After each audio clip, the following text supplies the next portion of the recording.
encontrarnos en la casa de Dios.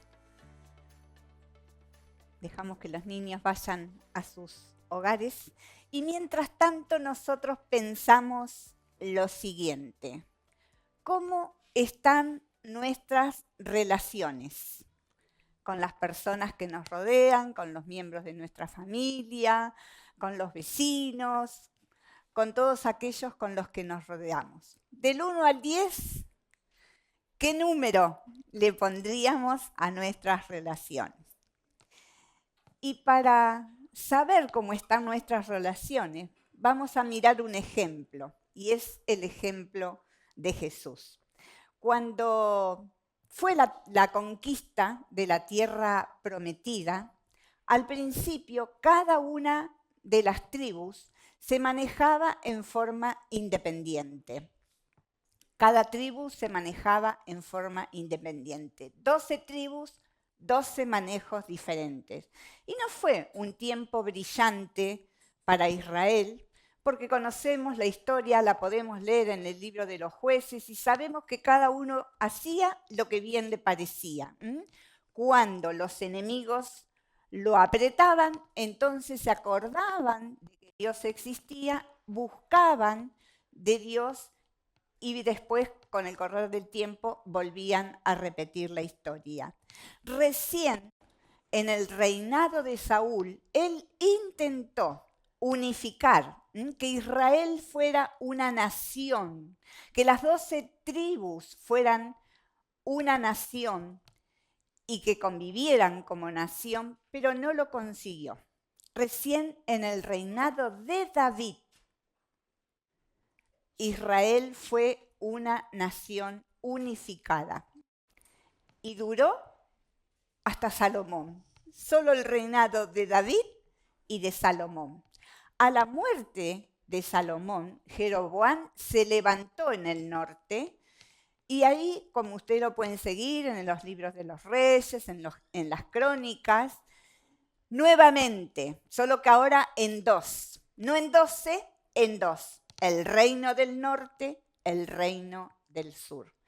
David había establecido la capital en Jerusalén. Pero Jeroboam dijo: no, basta, basta de estos del sur que nos mandan, ¿qué tenemos que ver con ellos? Entonces él formó la capital en Samaria. Así que el norte tuvo la capital en Samaria y tanto quiso desligarse de los del sur que en el monte Gerizim él levantó un templo que le hacía la competencia al templo de Jerusalén. Así que ya no bajaban los peregrinos hasta Jerusalén, sino que todos ese grupo de tribus del norte subía al monte Gerizim. De esta manera estaban ellos separados. Qué triste, ¿no? Pero cuando llegamos a los tiempos de Jesús, ya toda la nación, las 12 tribus, estaban bajo el dominio del imperio, ¿cuál? Romano, bajo el imperio romano. El reino del norte había desaparecido porque los asirios los habían aniquilado. Cuando hablamos de los samaritanos, estamos hablando de esas personas que vivían en la provincia de Samaria, en aquello que había sido el reino del norte. Y nosotros vamos a encontrar que judíos y samaritanos, dice la Biblia, que se detestaban, que se odiaban los unos a los otros. ¿Por qué razón? Justamente porque con la invasión de Asiria a Israel, al reino del norte, los asirios habían llevado cautivos a 27.290 israelitas y en su lugar trajeron a personas de otras naciones para que ocuparan el lugar de estos. Y así, para los judíos del sur, estos eran unos mestizos. Miren por dónde comenzó el desprecio que unos y otros se tenían. Una segunda causa era justamente esto, que el reino del norte había estado muy fuertemente influenciado por todas las religiones paganas y habían sucumbido detrás de los Baales. ¿Se acuerdan cuando Elías tuvo que enfrentar a 400 sacerdotes de Baal? Entonces, los israelitas miraban a los samaritanos como gente que estaba mezclada, que no eran judíos puros, estos son unos mestizos. Ah, no, pero estos son idólatras, tienen tantos altares, pero ellos cometían el mismo pecado. Sin embargo, no se miraban a sí mismos. Y aquí llega Jesús a esta historia. ¿Qué hizo Jesús en sus relaciones? Como judío, tuvo el mismo odio, el mismo desprecio hacia los samaritanos. Ahora lo vamos a ver. Y vayamos pensando en nuestras relaciones. ¿Y qué tiene que ver esta historia que acabo de contarles con mi propia vida? ¿Tendrá acaso algo que ver? ¿Qué podemos sacar de aquí? Cuando vamos a la vida de Jesús, nos encontramos en el capítulo 9, que queriendo Jesús achicar las distancias con los samaritanos, él envía, cuando ya estaba yendo a Jerusalén a morir por todos en la cruz, él envía a sus discípulos, estoy por leer Lucas 9, si ustedes quieren seguirlo, desde el 51 al 56, él dice que en el 52, que envió mensajeros delante de él. Y ellos fueron y entraron en una aldea de los samaritanos para hacer allí preparativos. ¿Pero qué pasó? No los recibieron. No los recibieron. Porque sabían que estaba determinado a ir a Jerusalén. Qué raro, ¿no? Era inusual que alguien pensara que podía pasar por tierra samaritana y ser bien recibido. Como si un hincha de River se le ocurriera ir a la cancha de Boca y pensar que lo van a recibir con los brazos abiertos. O a la inversa, uno de Boca se le ocurre ir a la cancha de River y pensar que todo el mundo lo va a recibir. ¿Cómo? ¿No simplemente vamos a ver un partido? No, porque ya hay un encono dentro, donde no vemos a la persona. Y esto pasó con los samaritanos. No recibieron a los discípulos de Jesús porque sabían que eran judíos. ¿Qué hicieron Jacobo y Juan? Según nos dice el 54. Mandemos fuego del cielo y que los consuma a todos. ¡Qué amor los muchachitos! Igual que nuestro amor. Que caiga fuego. Son samaritanos, mirá. Señor, te están despreciando. Jesús dice que los reprendió. Que los reprendió. Y les dijo, ustedes no saben de qué espíritu son. Este no es el espíritu de Dios. Porque el Hijo del Hombre ha venido para destruir, no vino para destruir las almas de los hombres, sino para salvarlas. Él tenía claro cuál era su propósito, él tenía claro cuál era su misión, y en esa misión él sabía cómo debían ser sus relaciones para mostrar el amor de Dios al mundo.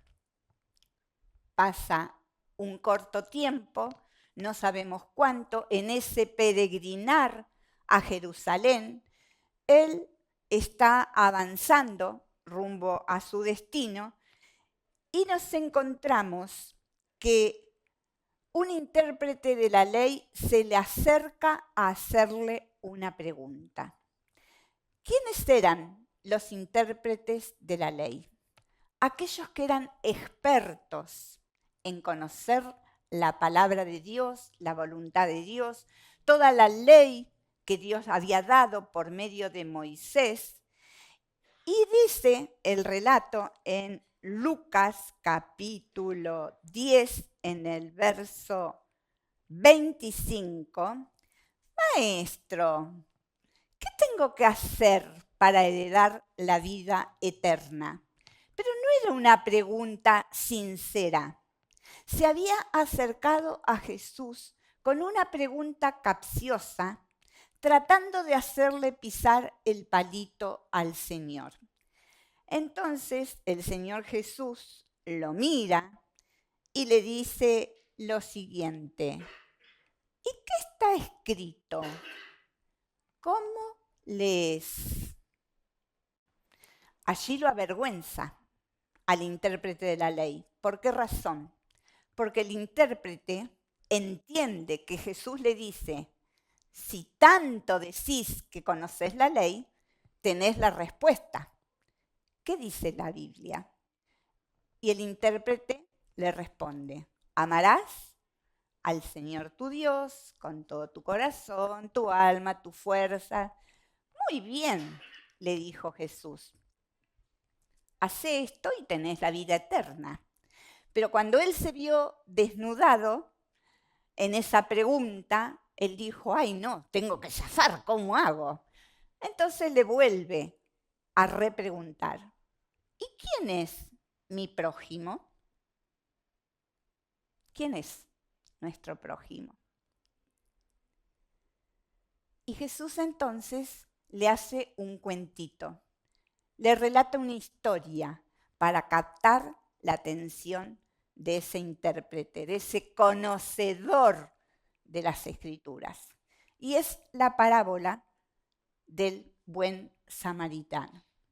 Entonces le dice que iba un viajero por el camino, que lo asaltan, le roban todo y lo dejan malherido tirado en el camino. Y Jesús le dice: y pasa un sacerdote por ahí, pero sigue de largo. Y pasa un levita por ahí, pero sigue de largo. Una punzada para el intérprete de la ley. ¿Cómo? Me está nombrando los jefes máximos de la iglesia. Pero pasan de largo, no hacen nada.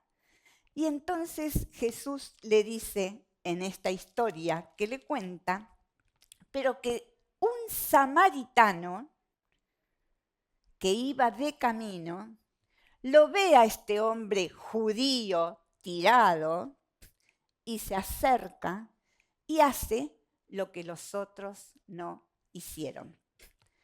Lo venda, le pone aceite, le pone vino, que era para curar las heridas, lo pone sobre su cabalgadura, él va a pie al lado de este hombre hasta un mesón y lo deja. Y allí paga por un hombre que no conoce para que este mesonero lo cuide mientras él no estaba. Y le dice al intérprete de la ley: ¿quién de estos tres es el prójimo? ¿Qué contestó? Miren cómo contestó el intérprete. No dijo el samaritano, dijo el que hizo misericordia. Ni los quería nombrar. Ahora vayan pensando, hilando los pasajes. Jesús hacía muy poquitos días había sufrido el desprecio en esa aldea samaritana que no lo quiso recibir. Sin embargo, en esta historia que él va a contar, él pone como el mejor ejemplo la vida de un samaritano. No solo era lección para los intérpretes, era lección también para todos los que lo estaban oyendo. Y una tercera historia que quiero compartir con ustedes, viendo cómo Jesús actuaba en relación a los samaritanos, la encontramos en una de las historias más hermosas de la Biblia, en San Juan 4. Bueno, puede ser que sea una de las más hermosas para mí porque soy mujer y me identifico con esta mujer, que es la historia de la mujer samaritana. Una mujer samaritana con la que Jesús se cruza al inicio de su ministerio. Y nos dice este relato, que él se encuentra allí con ella en una ciudad que probablemente era la antigua Siquem, ahora llamada Sicar, en un horario inusual, en un horario fuera de lo común, porque era pleno mediodía, cuando todas las mujeres salían en grupos y temprano para ir a buscar agua. Y allí se encuentra con ella. Y me encanta esta historia y cómo Jesús se va relacionando y captando la atención de esta mujer. Entonces es Él el que inicia la conversación. Y la Biblia dice que era una mujer samaritana. ¿Dice el nombre? No. Solo el lugar donde ella residía. Interesante. Porque para mí lo que quiere remarcar justamente era que era mujer samaritana, el lugar, porque él no tuvo problemas en hablar con ella. Y esta mujer se sorprende por dos cosas fundamentales. La primera, que él, siendo un varón judío, le dirigiera la palabra a ella que era mujer. Saben que los hombres no hablaban en público con las mujeres, ni aunque fuera la esposa, ni aunque fuera la hermana, aunque fuera alguien de la familia. No hablaban a las mujeres en público. Y la segunda cosa que le llamó la atención es que ella sabía que él era judío y que le dirigiera igual la palabra con la amabilidad, con el respeto y con todo lo que ella veía que Jesús le estaba brindando. Y él comienza la conversación y le pide agua, lo único que la mujer le podía dar a él. Y la mujer entonces comienza a responder y le va generando como una inquietud, hasta que él le hace ver que la necesidad que ella tenía era mucho más profunda que el agua que él le estaba pidiendo. Y se genera allí un diálogo que es de lo más maravilloso que nosotros podemos encontrar en la Biblia. A mí me encanta un libro de Beth Moore sobre esta historia, ¿no? Y ella hace en su comentario bíblico esta ecuación, que quiero que se la lleven porque es para todos nosotros, ¿no? Porque ella dice en las palabras de Jesús, verso 10, Juan 4, verso 10. Si tú conocieras, le dice la mujer, nos dice a nosotros en esta noche, si tú conocieras, podrías sumarle que si me conoces, me podrías pedir. ¿Y cuál sería el resultado? Que yo puedo darte lo que tú necesitas. Miren la tremenda bendición que Dios en la persona de Jesús estaba entregando a esta mujer. Pero fue mucho más. A ella le hizo revelaciones que no le había hecho hasta allí a nadie más. Él le dijo a la mujer samaritana, pronto está por llegar la hora donde ustedes no van a subir al monte Gerizim para hacer los sacrificios o para orar, ni los del sur van a ir a Jerusalén para orar, sino que en cualquier lugar ustedes van a poder comunicarse con Dios, a adorar a Dios, porque va a ser en espíritu y en verdad. Ya había tenido el encuentro con Nicodemo y no le dijo estas verdades a Nicodemo, a una mujer y samaritana. ¿Qué quiso enseñarles Jesús a sus discípulos cuando estaban en esa aldea y ellos pidieron fuego, que caiga fuego y los mate a todos?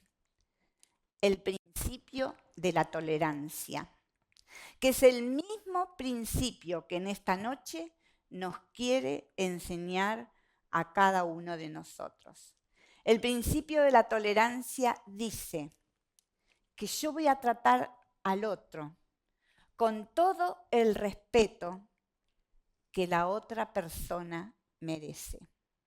Cuando yo hablo con alguien, cuando estoy por hacer algo, tengo que tener en cuenta que el otro no va a pensar siempre igual que yo, que el otro no va a reaccionar siempre igual que yo, que las prioridades del otro no van a ser siempre iguales que las mías. Y muchas veces dejamos que esas cosas nos separen. Estoy hablando ahora al pueblo de Dios, ¿sí? Yo no puedo permitir que una posición política me separe de mi hermano. ¿O sí puedo? Poder puedo, no debo. Yo no puedo permitir que una opinión en cuanto a ejecutar algún servicio, alguna tarea, me separe de mi hermano porque él piensa diferente. Tengo que ver de qué manera aunar las cosas. Cuando me toca estar en cualquier comisión de la que sea, yo siempre empiezo diciendo lo mismo. Ya no me quieren ni escuchar seguramente, pero yo siempre digo, discutimos ideas, no nos discutimos las personas. ¿Se entiende la diferencia? Yo discuto una idea, mi idea puede estar brillante desde mi punto de vista, pero no necesariamente es la mejor. Tal vez hay otra que la supera. Y tengo que tener la humildad y la tolerancia para poder reconocerlo. Esto les quería enseñar Jesús a sus discípulos, a todos sus seguidores, a la iglesia en el día de hoy, con el trato que él mantuvo con los samaritanos. Cuando él habló con ese intérprete de la ley, lo había puesto seguramente para aquel intérprete entre la espada y la pared a Jesús, pero no fue así. ¿Qué le dijo Jesús? ¿Cómo lees? ¿Qué interpretas? En una relación con mi hermano, ¿cómo leo? Porque la Biblia nos habla mucho de cómo deben ser las relaciones entre el cuerpo de Cristo, poniendo al hermano siempre por sobre mí, ¿o no dice así? Velando por el bien del otro. Nunca tengo que ser un motivo de tropiezo en la vida de mi hermano, sino debo ser un elemento de unidad. Alguien que me lleve a amar más al hermano, nunca a separarme, porque no voy a estar haciendo la voluntad de Dios cuando así obre. ¿Cómo lees? ¿Leemos acerca del perdón? ¿O pasamos rápido las hojas? Cristo murió por mí, pero también murió por mi hermano. Y lo ama a mi hermano tanto como me ama a mí. No perdamos de vista nunca eso, porque el diablo siempre va a tratar de generar división, desunión. Y le dijo a la mujer samaritana las revelaciones más maravillosas que una persona pudiera recibir. ¿Cómo están mis relaciones? Vuelvo a la pregunta inicial. Porque el Señor nos conoce y sabe quién es mi samaritano. ¿Los conocemos nosotros? ¿Podemos confesarnos? ¿O damos vuelta a página y hacemos como si no pasa nada? Pero no es verdad. Lo veo, cambio de asiento, lo veo entrar, me voy al fondo. Que yo pueda ver a mis hermanos con la mirada de Dios y con esa tolerancia que el Señor tiene conmigo. A Lincoln se lo acusaba de que trataba demasiado bien a sus enemigos. Recuerde, señor presidente, que usted tiene que vencer a sus adversarios, le decían.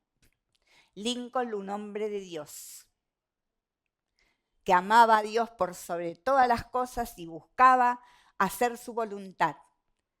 Él respondía, así lo hago, porque ganándolo como amigo, no tengo más enemigo. ¿Se dan cuenta? Si yo dejo que el enojo me separe, si yo dejo que la bronquita me separe, llegará un momento en que mi hermano no me importará más.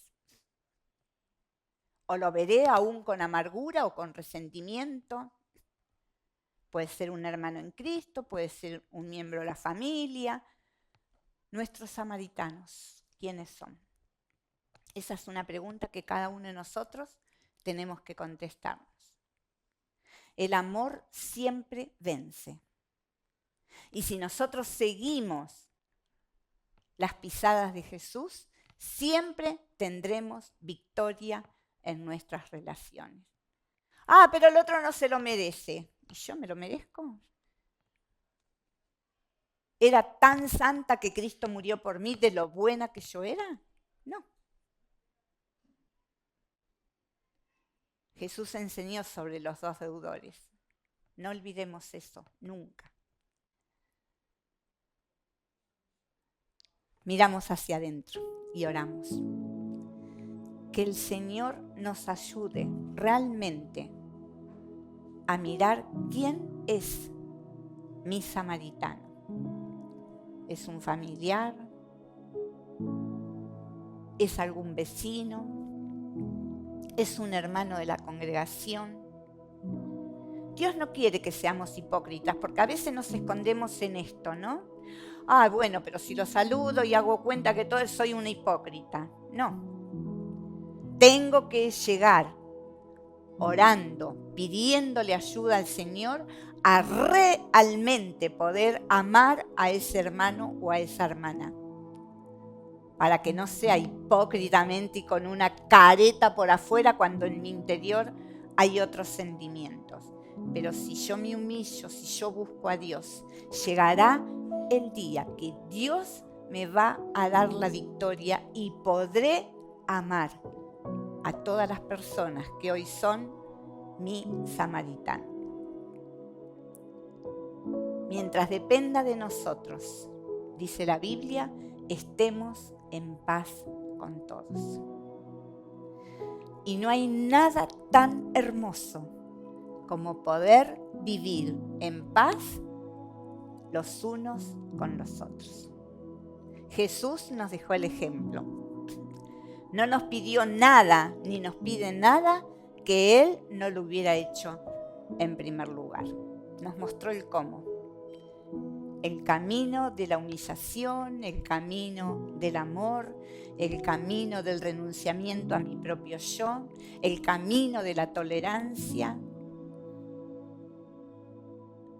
Qué hermoso es poder aprender a perdonar. Qué hermoso es aprender a amar como Cristo amó. Qué hermoso es vivir en victoria y en un cuerpo unido. No una islita acá, una islita acá, una islita allá. No grupos.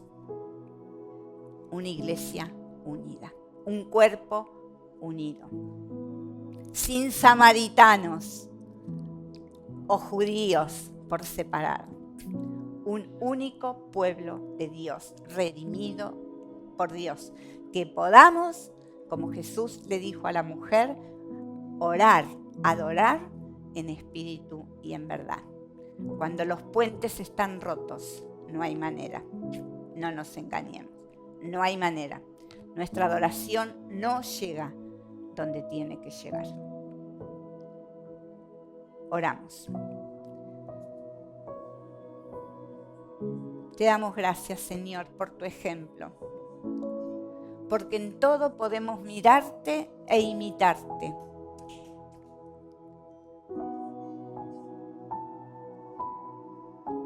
Gracias por tu amor y por tu paciencia para con cada uno de nosotros.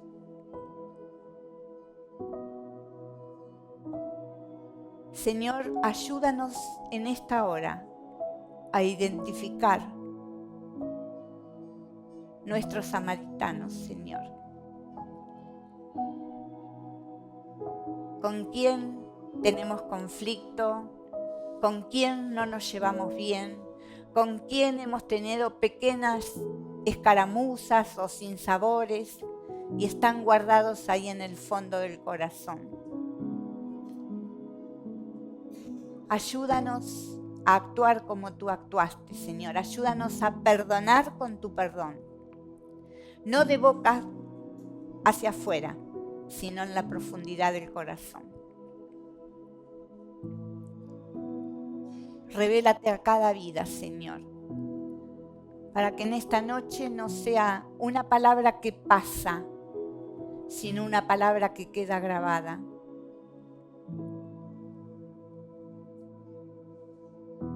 Te bendecimos, Señor, y te damos gracias por tu infinito amor, por tu infinita misericordia, por tu gran amor y perdón.